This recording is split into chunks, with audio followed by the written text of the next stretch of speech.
This is your urgent call to action. We are all called to lead in a world in chaos, crisis, and turmoil. Join a pivotal global movement for change to transform the leadership crisis worldwide.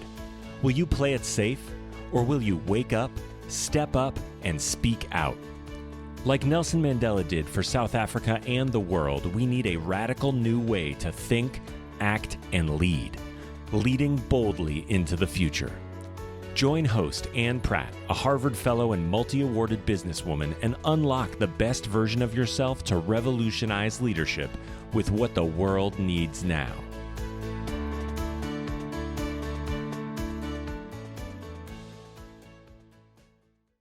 Greetings to all you future bold leaders. Thank you for joining us from around the world. My name is Ann Pratt, formerly from South Africa, and relocated abroad to attend a Harvard Leadership Fellowship in Boston, Massachusetts, in the United States of America. Joining us from Johannesburg today, with thunderous summer storms in the background, is a bold, thunderous, trailblazing, transformational business leader on the African continent. A chartered accountant, business statistics, master's in commerce graduate by training, at age 29, she was one of the youngest chief executive officers ever of a Johannesburg Stock Exchange-listed company. And today, she is Vice President for Southern and Eastern Africa of the super successful MTN Group. She has been recognized as CEO and Business Personality of the Year on multiple platforms across Africa, recognized by a World Economic Forum initiative as one of the young global leaders. And in 2011, Forbes magazine named her as one of the 20 youngest powerful women in Africa. Stay tuned as we listen and learn more about why and how mindset matters, and having a twin uplifts you. Why in business, sustainable success is much more than the numbers, and purpose, environmental, social, and governance issues matter more than ever. And why meeting Nelson Mandela forever changed the way she leads on the African continent and in the world. We warmly welcome Yolanda Cuba, and welcome to Leading Boldly into the Future. So Yolanda, it's wonderful to have you with us today and share this conversation with you. I've been so looking forward to it. Thank you. Thank you. Thanks for having me. You know, I thought a good place to start. You have a big portfolio. You're vice president for MTN, an incredible success story across the African continent and in the Middle East. Can you just share a little bit about your current role and responsibility and what gets you up in the morning? Thanks, Anne, for that, and thanks for having me as part of your panelists, right? Let's start with what does MTN stand for, right? And then I'll talk about how it connects to me. MTN really stands for that vibrant brand that was born in the south tip of Africa and literally went on to actually conquer the world. And for me, that is a fantastic story about an African champion actually going out there and really providing solutions that are meaningful for Africa in the main and beyond. So how do I link up to the story? Literally, and for me, it's really my role. On my business card, I was hoping that I had my business card somewhere around me here, but my business card, I've got two sets of business cards. The first one says Yolanda Cuba, Vice President, Southern and Eastern Africa, MTN Group. Right? Yes. Yeah. That's my official business card. However, the one that gets me up in the morning every day is my second business card. And it says Yolanda Cuba, and it says Madame VP, right? It doesn't say just Vice President, it says Madame VP. And for me, it says something. It says a lot about the gender issue and the inclusivity agenda around development. And that's why that is important. And the next line, which is even more important than that, actually says, Chief Champion for Africa's Progress in the SIA region, which is Southern and Eastern Africa region, right? Yeah. Chief Champion for that, right? Because every morning when I wake up, I wake up thinking, how am I going to change the world? How am I going to change Africa for the better? How am I going to actually improve on what we did yesterday, the day before, in order to ensure that we're actually seeing that development in our continent? That's a wonderful opening sentiment, and it kind of leads into our next question. You know, I'm curious, you're a remarkable story of transformation in your own right. You know, you've been described as a transformational leader. And I just wondered, in going back to some of your early childhood experiences, what shaped you, who shaped you, and what ignited that passion in you? Yeah, if I go back in time, right, I guess the first thing that shaped me was expectation, right? The expectation that you can do more and be more. When I was 6 years old, 5, 6 years old, when people used to ask me, what do you want to become when you're older? Bearing in mind the context for South Africa under apartheid then, Yeah, I used to tell everyone that I want to be a white person. That is the word that I would use. I wanted to be a white person. And why did I want to be a white person as a kid? I think it's because I used to see white people on TV and they were yeah, actually having successful stories to tell. Whether it was the kind of, I don't know if you remember the Peter Stuyvesant ads with the yeah, yachts and the fun and the yeah. kind of Lifestyle forgetting. And so, commercials. yeah, and the lifestyles and so on, right? That's how I used to experience that world, right? And it was Yeah, something that was not even accessible to us at that point in time. So actually, me saying I want to be a umlungu at that stage meant that yeah, I want to actually have the best that life had to actually offer. And I yeah, think that was the first time I would say I actually realized as a kid that there is something more. You know, if you put in the effort, if you do stuff, you can yes, actually be more, right? And that's where it started. And then along the way came amazing people. I mean, in my first part of the story is my mom, who used to have a law practice in the 80s in Kempton Park, which is it's definitely not a black area, right? yes, It was yeah, a predominantly white area, and she actually had an office there and started her own law firm. I had my uncle Budvudi, who actually coached me through a lot of life lessons and life changes that I would be going through. Anytime I had a major decision to make, he was my first port of call. okay, He had the ability, he still does, the ability to actually simplify any kind of context, right? And he was very much a storyteller. So I yes, actually, I guess, followed in his footsteps in a lot of yeah, ways um, in terms of storytelling. So he would never tell you what to do. He would yes, tell you a story about either yeah, what he's done in the past or a story with it that actually had some kind of lesson in it for you that you needed to consider. And he will always end our conversations with, you don't have to come back to me.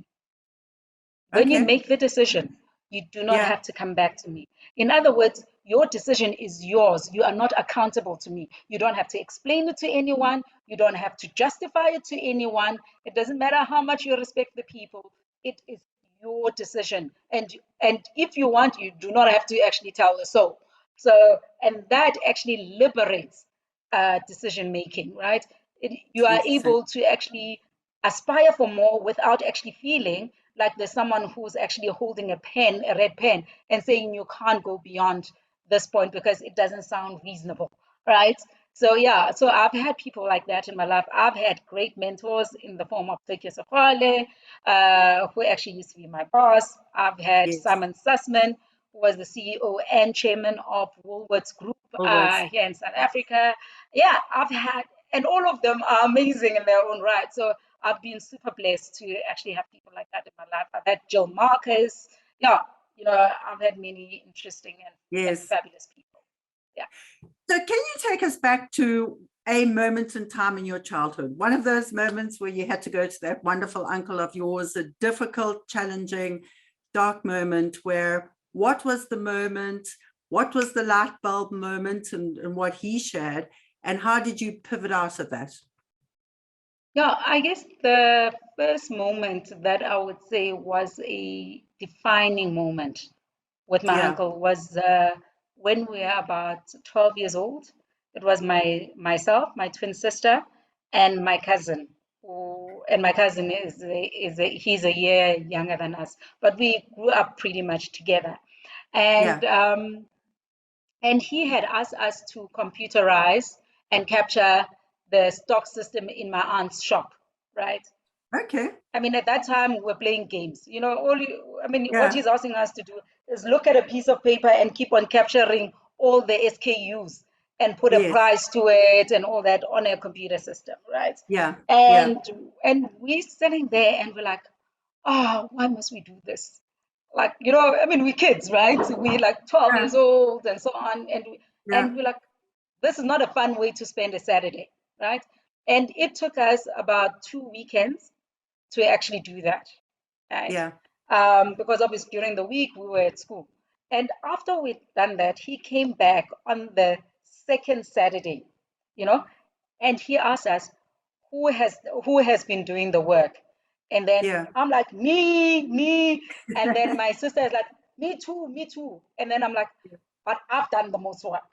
And he said, Yeah. okay. And then my cousin brother had done none of it. He started Yeah. with us, but literally he enjoyed his He playing was a good and being delegator. around. Yeah, he disappeared from us, right? And my uncle then said, okay, this evening, Yolanda and Amanda, please dress up. We're going to the Ritz rotating restaurant in Sea Point, right? I Yeah. mean, never been there, never, like, you've only heard that there's a rotating, there's a building with a restaurant on top, and that is actually a rotating restaurant on top and stuff like that. But I mean, this was movie stuff for us, right? Yeah. And Yeah. and he said, we're going there this evening. We kids, like, and so it wasn't that normal for us at that stage for kids to go out with Yeah. parents to restaurants either. So to be fair, and so this was a big moment, and it was a big moment because he communicated the first lesson that I guess we needed to learn for growing up, at least that I took at that time, and that was, if you work hard, Yeah. there is a reward, Yes. right? And for me, that was most probably one of the key lessons that I even keep with me today, is that Yeah. if you work hard, the reward will come. Sometimes it might be delayed, sometimes it happens immediately, sometimes it's visible, sometimes it's invisible, but there is always a reward to it, right? Just staying with I've this said enough. kind of this childhood mindset, Yolanda. I mean, I'm really curious. You grew up in an apartheid system. Generally, there's a low percentage incidence of women who go into science, the STEM subjects. You went on. You're a qualified chartered accountant. You've done degrees in commerce and statistics, and honors in accounting, masters in commerce. What was the mindset that helped you get to a point of choosing that unusual area for women in education, number one, and secondly, what was the mindset that kept you going in this world of statistics, commerce, finance, corporate finance? When I qualified, and this is now after 7 years of hard studying and boards and all sorts of things, there Yeah. were still less than 100 Black female CAs in South Africa. So it was Yeah. still a very scarce thing at the time. And for me, what kept me going was firstly the idea of that if you acquire this qualification, you can actually get prosperity, right? Okay. Because I mean, for me, my stepdad, everyone around me was always around, and I said, you work for it, right? Yeah. If you want prosperity, you work for it. If you want this, you work for it. So from that perspective, I was very clear that I actually had to do the work, right? My stepdad used to have he's now a PhD, has done postdoctoral studies, is a judge and so on. At that time, he had just his honors. And he used to say to us, when we would brag about, like all kids do, what their parents are. My dad is a lawyer, my mom is a lawyer, da da da. He would say Yeah. it is not contagious. It is not a disease, right? My education is my own, right? Yes. Each person has to work for their own. And those kind of things are the things that actually really motivated me to actually say, I want to do this, and I'm not going to stop until I actually get there. And at that time, to be fair, I mean, you had a few kind of careers that were able to give you some form of guarantee that you will be okay, right? Yes. Poverty, guys, I must be honest, is a great motivator to actually get you into the next level of development or education. So for us to unlock that door of walking away from poverty or not Yeah. having, it was Yeah. literally education. Yeah. And finance being a gateway to prosperity. Absolutely. Understanding Yeah. finance was literally always a gateway to that. Well, that's interesting. I mean, the other thing that strikes me about it, because, in this world of corporate capitalism and what kind of capitalism are we following, very often with finance people, they're thought to be very concerned about the numbers. And of course, the numbers are very important. We know that. But sustainability is so much broader than the numbers. So, what would you say to your fellow chartered accountants, your finance wizards, your investors? You were in the world of corporate finance. You really look after the numbers. What would you say to them about the mindset that is required in the world of capitalism and the world today to help organizations create sustainability? What is the mindset that they need in terms of playing a meaningful role, not only looking after the numbers, but looking after the sustainability of their organizations? So the first thing I would say to everyone who is a numbers person out there, right, is firstly commit to a meaningful purpose, right? Yeah. That actually goes to um, creating sustainable societies, sustainable environment, and really, because you finance as well, sustainable governance. So that whole ESG at the core kind of concept, actually landing it and actually finding whatever, however you want to interpret it in your world, because that forces you automatically to actually start thinking long term. It's not only about the numbers, it's actually about, because numbers are just a historical record of what has Of course. happened. And Yeah. and really, when you start thinking about purpose, you're starting to look at the future, right? Of And course. saying, this is the kind of transformation I want to be part of, or this is the transformation I want to do. And in so doing, you actually start thinking about investment in a very, very different way. Yesterday, I was talking to a group of people, and I said to them, when I think about our industry, which is telecoms, right, Yeah. is especially in the context of the continent and what I do every day, I said, we are the forerunners in technology for many countries. If we decide, right, because it will not pay us back today not to actually invest in rural areas, because the revenue that you generate from a rural site is so low, it actually takes Yeah. too long, or far, it takes very long, okay, to actually pay back relative to an urban kind of center.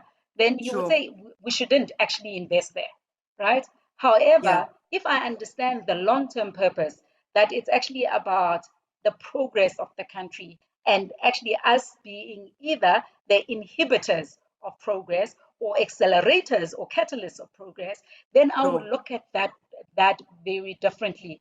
How I think even about how fast do I actually move to new technologies? Now, Yeah. it's a different kind of proposition, right?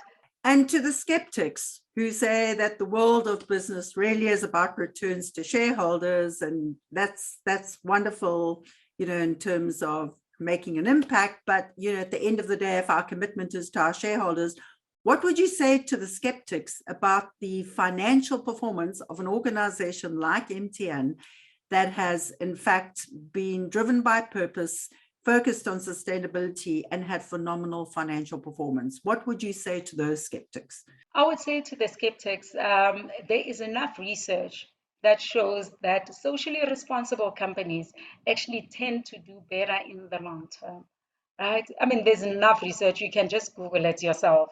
Go into Yeah, Google Scholar. You will find enough articles that actually show the link between socially responsible companies and financial performance. By the way, it's not that it does not reflect in your financial performance, it actually reflects in your financial performance. Secondly, I would say that look at who you are employing, right? The people that you're employing today are really, really actually starting to ask you about what are you doing for society? What impact are you going to have in society?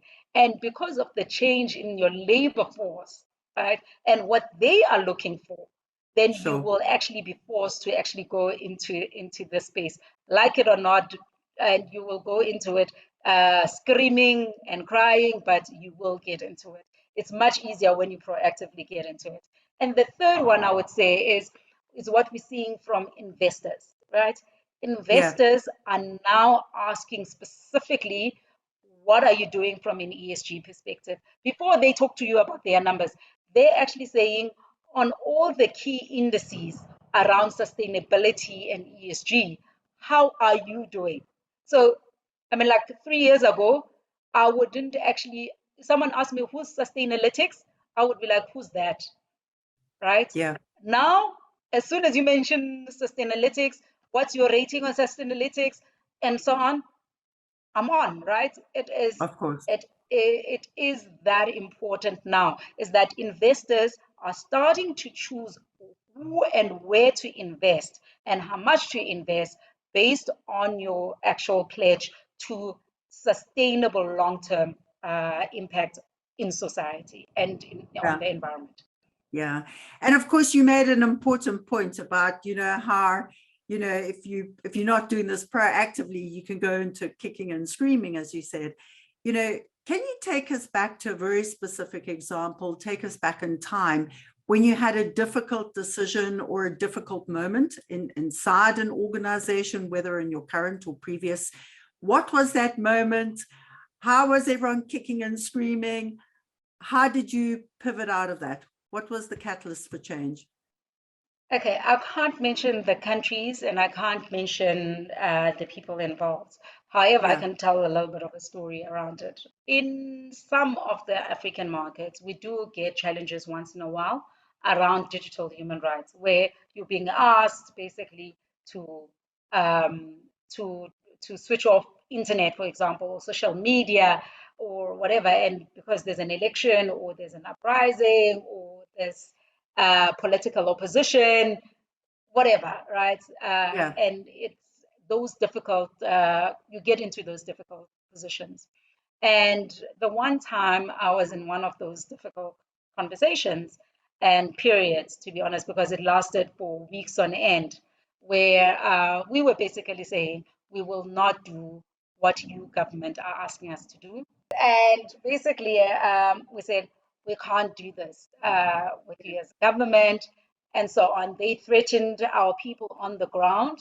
yeah. So it was a really tenuous and actually borderline dangerous situation that we were facing. What was your stated outcome? The Was stated outcome was to ensure that we were not locked out of the country. The second one was to ensure that we do not still comply with the request, but actually being able to actually show them the rationale behind it. That we're not saying no for the sake of no. We're saying no because these things have severe implications beyond the borders of just one country. I'm with you. Yeah. And the third, to obviously smooth things down so that your Smooth people are it, safe yes. and the operations are Yeah, safe. must come back. That's a wonderful example. In your mind, what are the three biggest challenges that keep you awake at night for the world? I think that for the world, I think the first one is the fact that we're still having so many people living under the poverty line. To be fair, it is totally unacceptable. Yeah. And for me, how we then go about actually impacting that is important, right? And then the second thing is around our environment. Now, Mm-hmm. I'm all for leaving the environment better than the state in which we found it. I mean, I was on a bank board for a long time, and we debated the whole coal issue, right? Yeah. There's lots of coal in South Africa, right? And coal mines still needs to be financed and so on.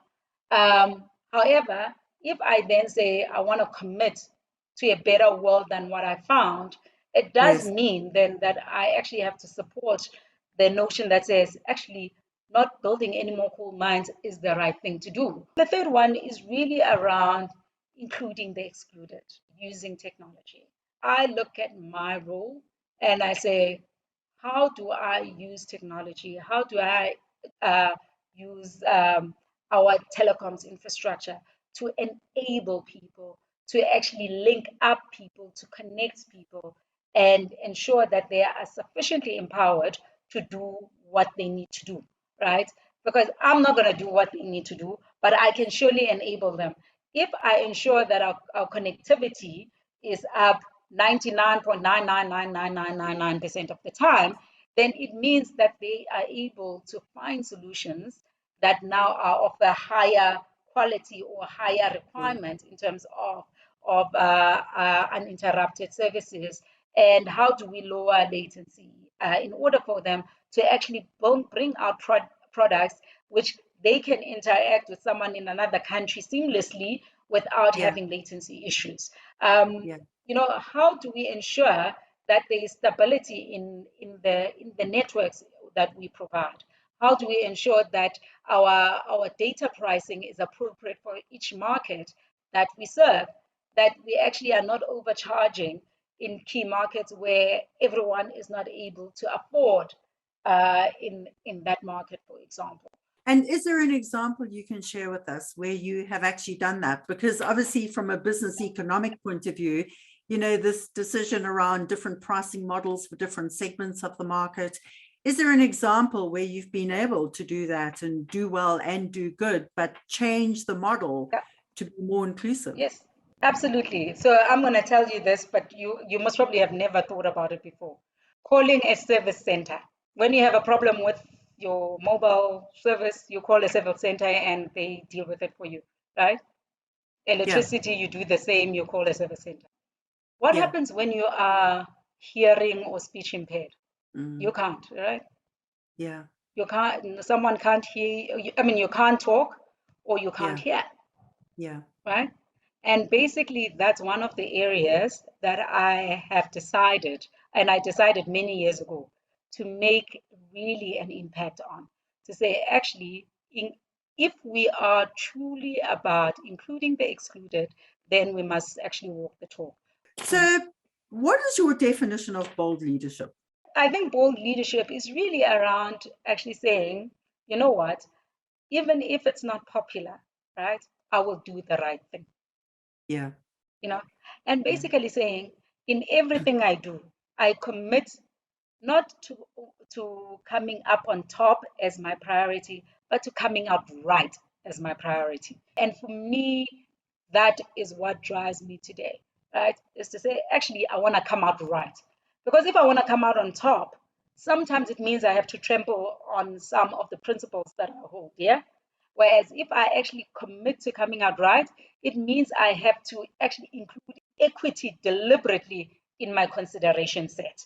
And for Sure. me, that's important. And that equity is equity around our people, our customers, our stakeholders, and the environment and other factors that normally when I'm actually focused just on myself, do not even feature in the consideration set. I must be honest, right? Yeah, that makes sense. And to your point about equity, Yolanda, I'm super inspired by your mentorship board that you launched. I think your target is to touch 1 million lives in Africa with trailblazers, connecting with young leaders in Africa.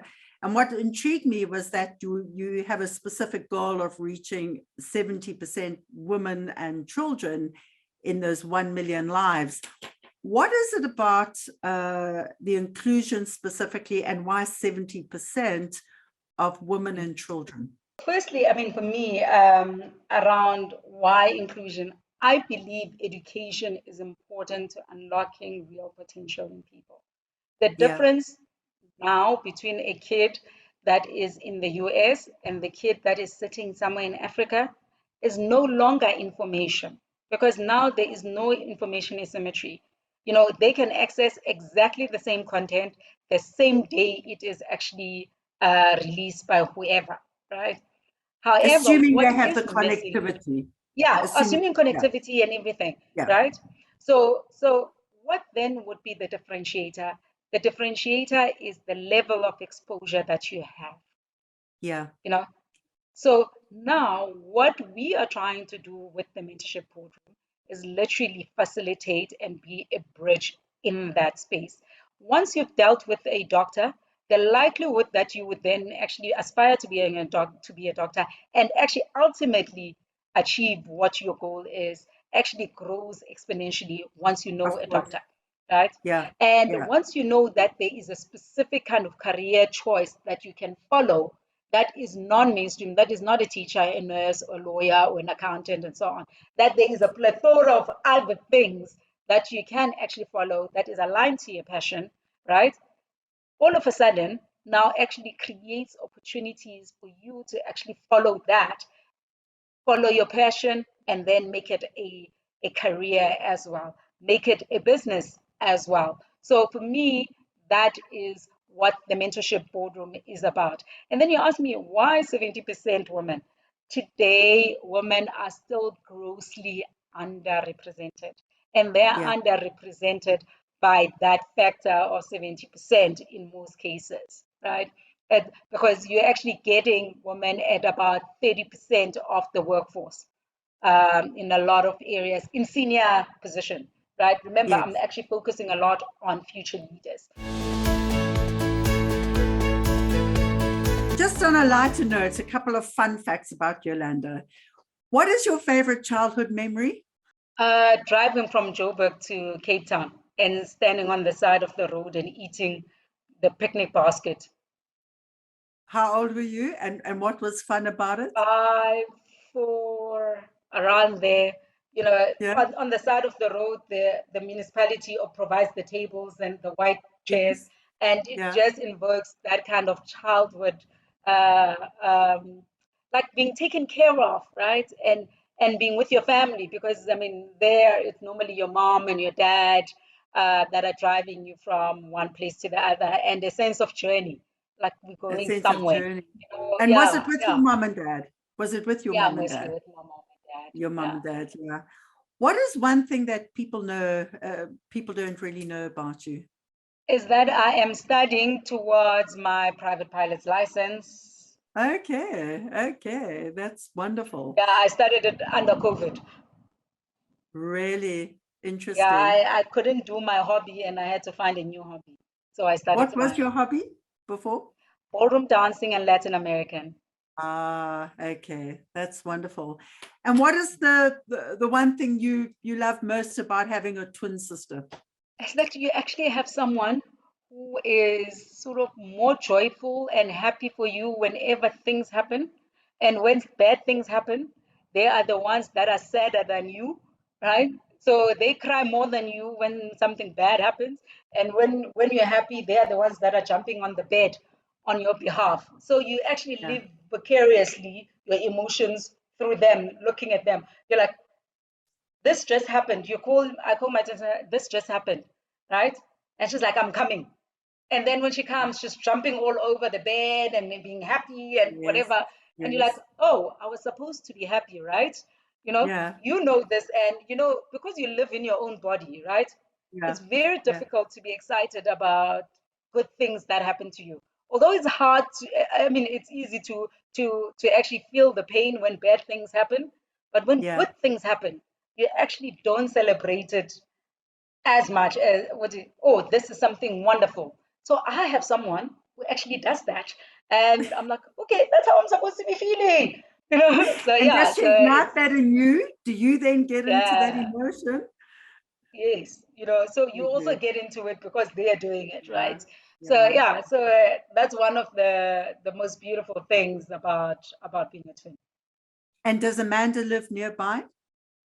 Yeah, she doesn't live too far from me. Okay. So you have access to that joy and happiness instantly. It's on tap. Absolutely. Turning to a slightly different conversation, I know since 2006 you've sat on the board of the Nelson Mandela Foundation Endowment and Investment Committee. It's also serendipitous in a way that MTN gave birth in 1994, which was also the new dawn of democracy in South Africa. And of course, Nelson Mandela was our first democratically elected president. What is it, what motivated you to step onto that investment committee for the foundation? Well, firstly, it was Tokyo. Tokyo was part of it at the time, and he was my boss. And he said, look, you look after investment here at the office. We're actually donating a lot of money to the Nelson Mandela Foundation. So can you please go there, right? So that's how I actually landed up there, to be fair.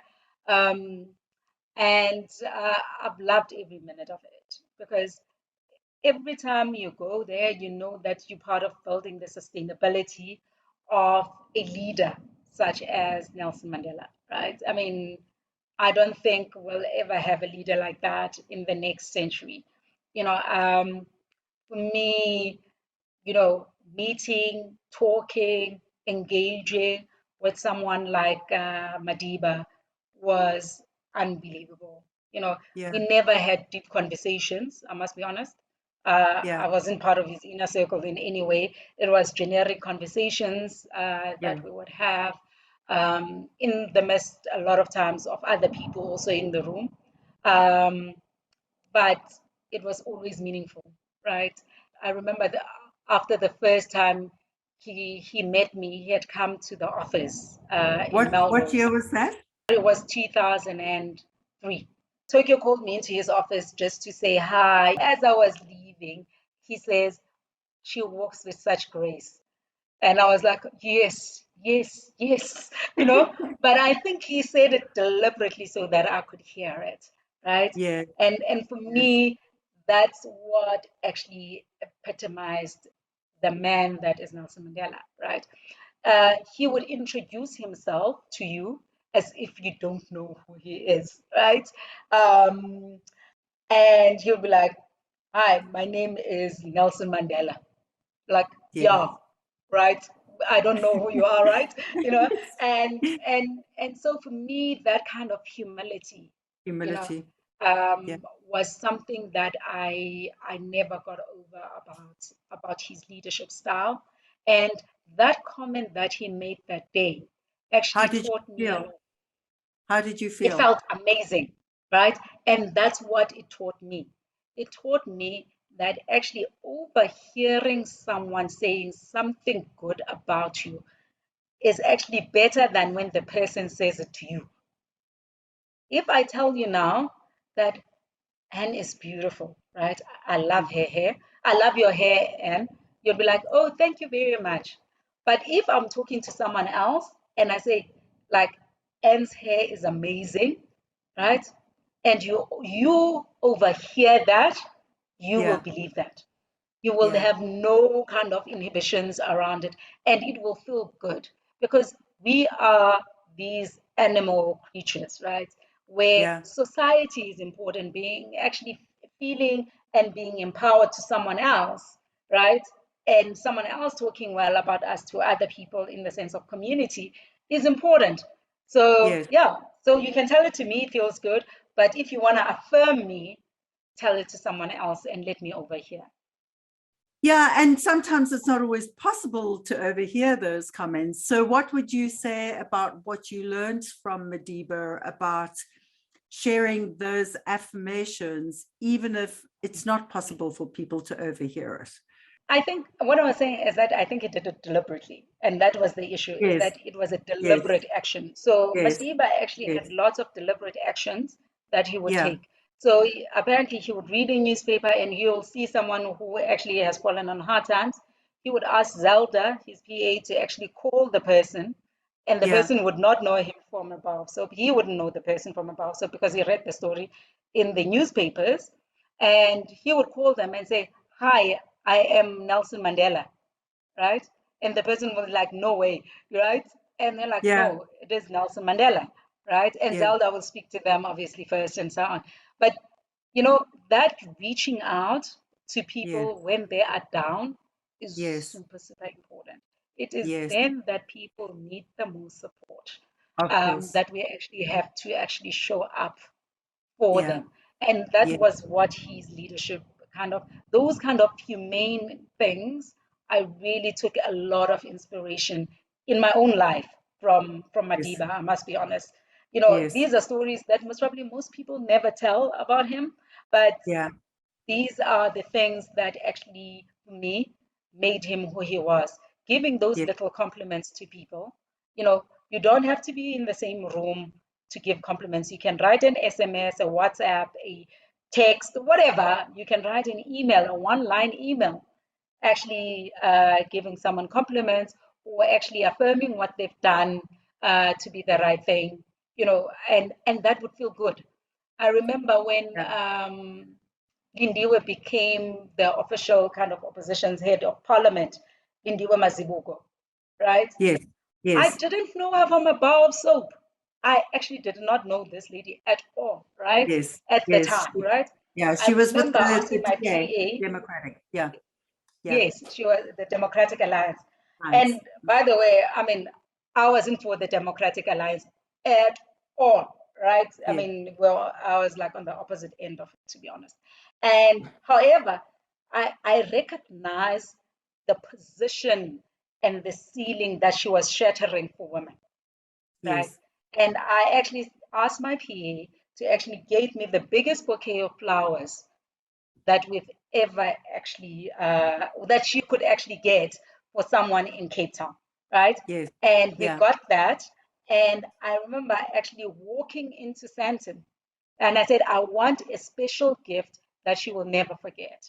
And I Yeah. walked into Santon, I walked into Mont Blanc, and I bought her this beautiful white pearl um, Mont Blanc pen, right? Yes.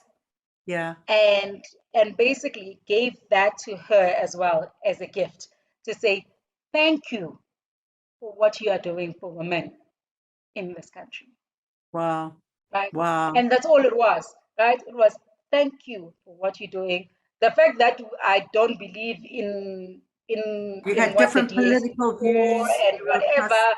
Yeah. just did not actually cut sides. What it meant, it actually had it's a transcend all those political and whatever differences and actually acknowledge the difficulty of getting into that position as a young person, the Sure. difficulty of getting into that position as a woman in general, and also the difficulty of actually making it work. Because for me, it was her actually now encouraging her to make it work. That was the issue.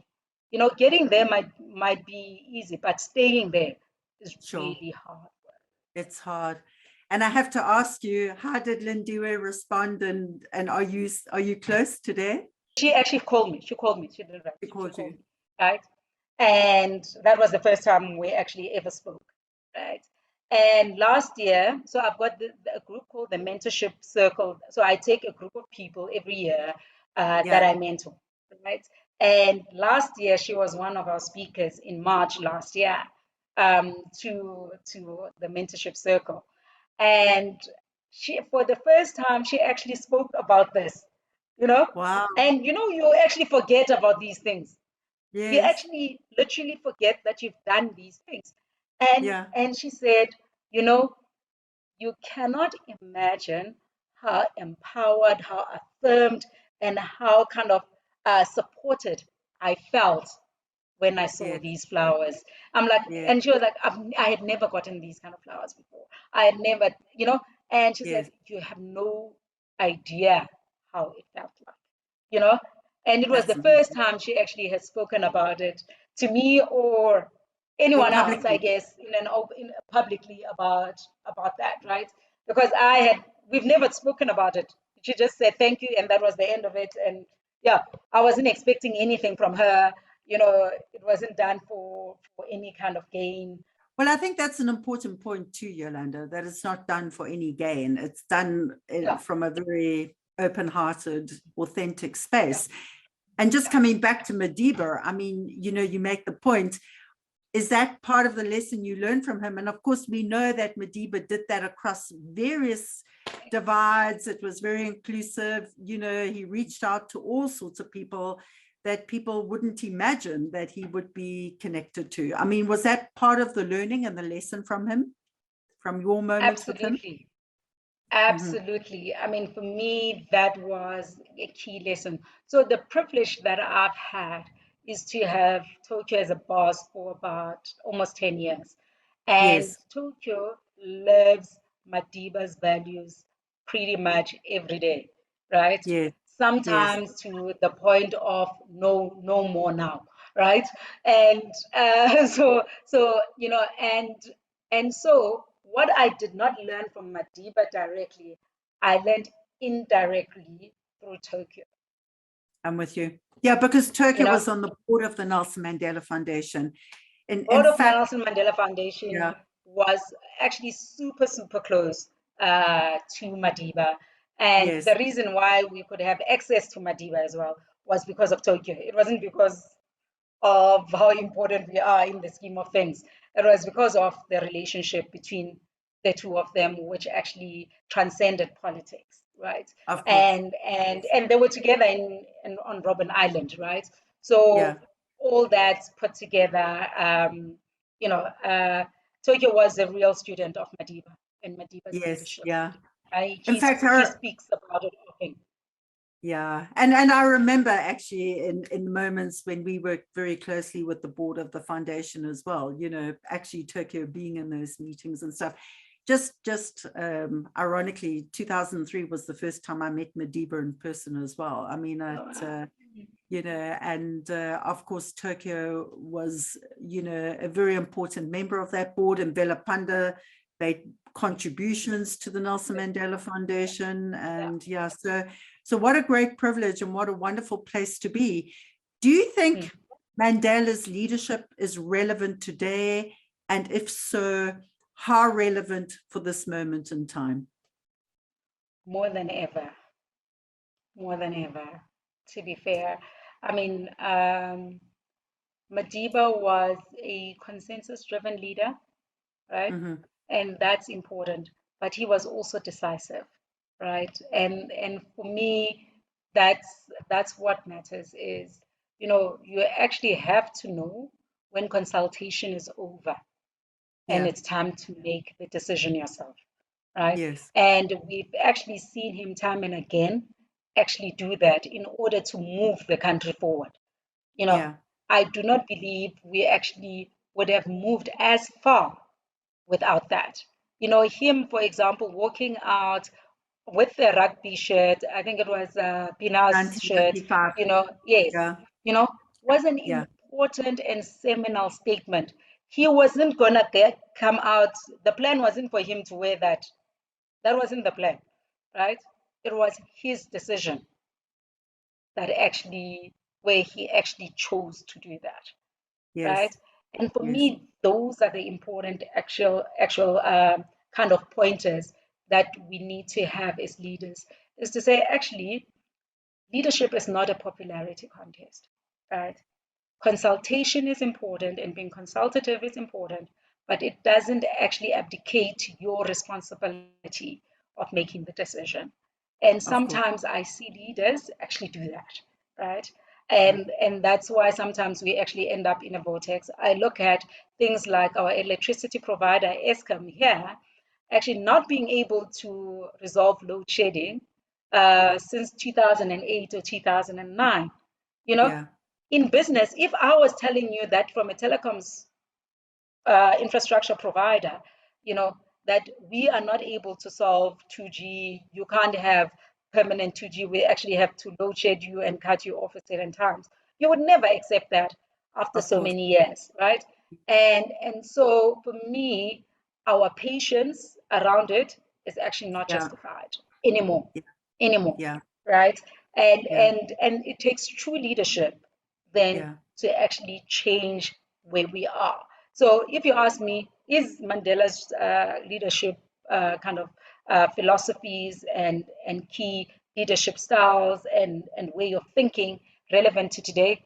Absolutely important, in fact, crucial at this stage. So given that, you know, if Madiba were alive today, what do you think he would say to the leaders of South Africa today?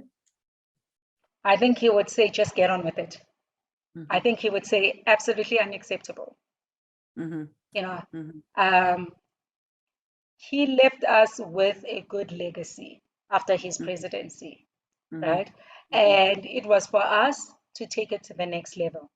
Sure. And I think we have not been able to. In fact, I know we've not been able to. I don't think so. I actually know that we've not been able to. You know, we actually almost, you know, when it was break point, right? When we could have gone really bad, we didn't because of him. What do you think those next 3 steps would be, Yolanda? The first thing is around actually the great plans that we have, like the NDP and so on. Implement the things you've said you're going to do. Just the acronym. Sorry, just National Development Plan. National NDP. Development Plan for this country. Yeah. And really implementing the plans that we already have. They're pretty solid. Yes. Right? And we have to find a way to synchronize all our efforts towards actually doing that. Eradication of poverty should be our key priority. Protection of our tax base is crucial. No country is going to be able to survive anything without a tax base. Yeah. And South Africa right now is actually starting to lose a lot of people that are actually taxpayers. Material or significant amounts of tax-paying South Africans are leaving the country. So once you actually erode your income ability, then you're actually going to be left with just the expense, right? And the only way you can actually deal with that is actually going around and borrowing more from the IMF and other institutions. And then you find that 50% of your GDP and your income now goes to servicing debt rather than to servicing the needs of the people, educating them, housing them, and ensuring that the infrastructure for them to have a dignified life is actually in place, right? And that for me are the things that I would focus on, is actually ensuring that we have appropriate infrastructure, appropriate kind of mechanisms to actually protect our tax bases. Yeah, that makes sense. What do you think Madiba would say to the leaders of the world? I mean, we have these big challenges going on in the world. What, you know, if he was standing up at the UN today, what do you think he would say to world leaders? Geez, you know, there's something that he said that was actually not a popular statement per se that you see all the time, but he said a winner is a dreamer who never gives up. Yeah. You know, and I think he would say to each and every world leader is that you are giving up on society by the short-term actions that you are taking, right? And basically, the kind of leadership that we need right now is the one of dreamers that are actually saying, I dream of a world that is better than what we are doing today. I dream of a world where we actually have eliminated poverty and children actually not going to school and not being educated. I dream of a world where prosperity is the right rather than the privilege of the few. You know, I think those are the kind of things that Madiba would be saying now, and saying, I want you to be that dreamer that never gives up on that dream, because it is only then that we will collectively be winners. I love it. And in our final moments, any final thoughts about leading boldly into the future? Any final thoughts about Madiba's message around his legacy, his life, and his leadership? I guess for me, I mean, one can choose many kind of areas of Madiba's life to actually emulate. Whichever one you choose, I would say choose it with boldness and execute also with with an equal amount of zeal. You know, if you choose his humility, do so well. If you choose his humanity, do so well. If you choose his decisive style, choose it well. Leading with morality, choose it well. If you want to play to his smartness, choose it well and actually Mhm. execute well, no matter what. Because it is Yeah. only through executing well, whatever we choose, that we actually can leave a mark. Well, Yolanda Cuba, to a woman who's a trailblazer, a transformational leader, thank you for leading, with your striving and resilience and energy. I'm not sure where you get it all from, but just thank you for the mark you're leaving. Thank you for your words of wisdom. Thank you for being part of this conversation today. Thank you so much, Anne. Winston Churchill once said, "Success is not final. Failure is not fatal. It is the courage to continue that counts." So how do you rate and feel about your life thus far? Do you enjoy learning new things? Or would you prefer to stick with what you already know? Do you mind making mistakes? Or would you rather defend what you did with a finger facing forward at another? Are your relationships broadly defined by a mutual caring, kindness, and respect? Or do you find yourself often competing with somebody else? Do you have fun and take risks? Or do you prefer to seek perfection and fear failure? If the responses to these questions are more on the or side of the equation, then perhaps it is time to change your mindset and to continue with courage. Scientific research and development psychologists like Erik Erikson or Harvard professor Robert Keegan demonstrate that humans evolve. We go through several stages of development throughout life. It's an ongoing journey of development, of growth, of change. So how do we develop a growth mindset? One of teachability that says, I make mistakes and grow. One of adaptability that says, I transform and change. And one of possibility that says, yes, I can be more, do more, and achieve the impossible. Yolanda Cuba shares an empowering story. Her mentoring uncle asked her and her twin sister and a cousin to develop a computerized stock system for their aunt's shop when they were just 12 years old. Yolanda and her twin sister worked hard a couple of weekends in a row. Their cousin did not. It was not perfect, but they worked hard, they developed a system, and they learned a lot along the way. Her uncle richly rewarded them. He took Yolanda and her twin sister out to a fancy, ritzy dinner and night out at an upscale, revolving restaurant in Sea Point, Cape Town, South Africa. He richly rewarded them for their hard work, for their effort, and for doing what was possible and doing their best. He never told them what to do. He asked them, he told them a story, and he shared a lesson. He gave them the choice. The decision was theirs to make. But what he did do was he encouraged a growth mindset of teachability, of adaptability, and possibility. They knew it is not how good you are, but rather how hard you work and grow and how good you wish to be. So remember, until next time, that leading boldly is about making thoughtful, clear choices. And bold leadership is about taking bold action, just one small step at a time.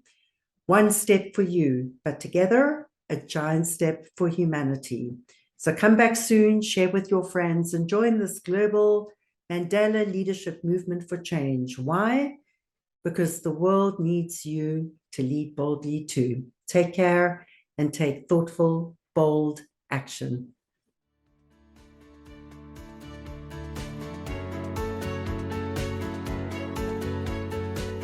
Thank you for listening to this episode of Leading Boldly into the Future.